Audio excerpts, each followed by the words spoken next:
Share बाजार में जारी गिरावट थमने का नाम नहीं ले रही है। पिछले करीब 10 से 12 दिनों में मार्केट में लगातार भारी गिरावट दर्ज हुई है।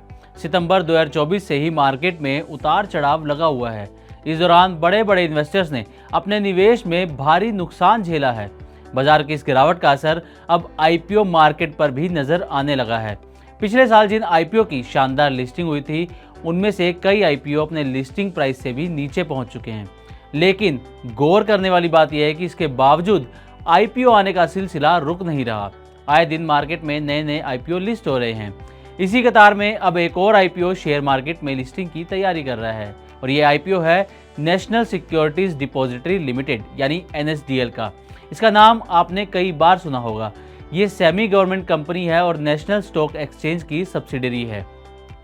अब इस कंपनी ने भी स्टॉक मार्केट में लिस्टिंग की तैयारी कर ली है। तो चलिए जानते हैं कि एनएसडीएल का आईपीओ कब आएगा, इसका इशू साइज क्या होगा और कंपनी के दिसंबर तिमाही के नतीजे कैसे रहे हैं। तो सबसे पहले आपको बता देते हैं कि एनएसडीएल के आईपीओ का साइज 3000 करोड़ रुपए का हो सकता है और कंपनी इस आईपीओ को अगले महीने यानी मार्च में लाने की प्लानिंग कर रही है। मीडिया रिपोर्ट्स के मुताबिक कंपनी के सीनियर अधिकारियों ने 20 फरवरी को इसकी जानकारी देते हुए कहा कि आईपीओ के लिए सेबी को पिछले साल आवेदन दिया गया था। इस आवेदन के आधार पर सेबी ने आईपीओ लाने की मंजूरी दी है, लेकिन ये मंजूरी तय अवधि के लिए थी। अगर इस दौरान आईपीओ नहीं लाया जाता तो आईपीओ के लिए कंपनी को नए सिरे से कवायद करनी पड़ेगी।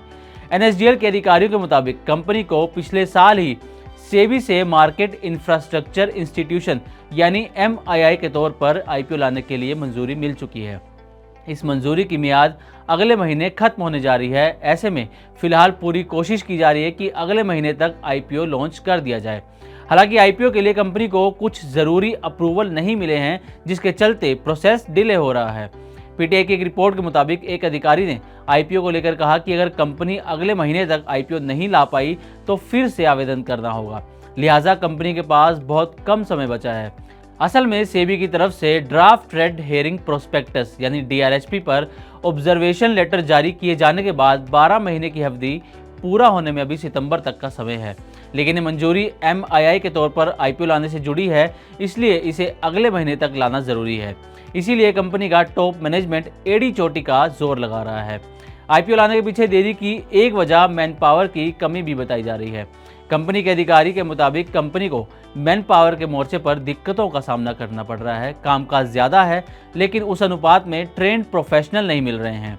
रिपोर्ट के अनुसार एनएसई, एसबीआई और एचडीएफसी बैंक ने इस इशू में 5.72 करोड़ इक्विटी शेयर बेचने की योजना बनाई है, जो पूरी तरह से ऑफर फॉर सेल होगा।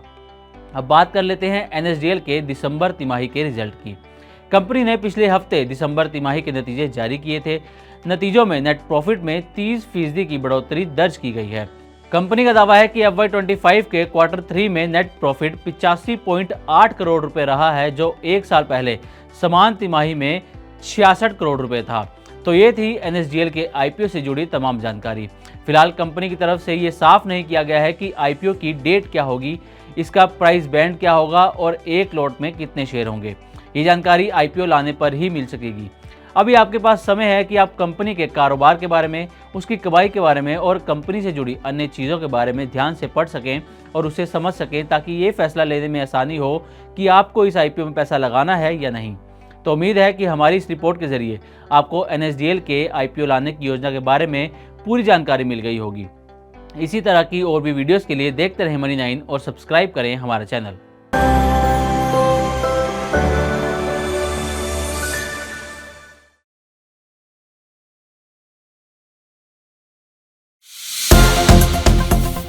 आ गया मनी 9 का फाइनेंशियल फ्रीडम समिट, ऐसा मंच जहां जुड़ेंगे दिग्गज, क्योंकि बाजार के हैं हाल खराब। Security and financial freedom for all. जहां होगी बात आपके पैसों की, मिलेगा भरपूर ज्ञान, पैसा लगाने कमाने की तरकीबें। शेयर बाजार से लेकर म्यूचुअल फंड में क्या करें, इंश्योरेंस का कवरेज बढ़ाना क्यों है जरूरी और अर्थव्यवस्था की कैसी रहेगी चाल। आपके ऐसी सभी उलझनों के मिलेंगे जवाब। तारीख नोट कर लीजिए, 5 मार्च 3 बजे से सिर्फ मनी 9 पर।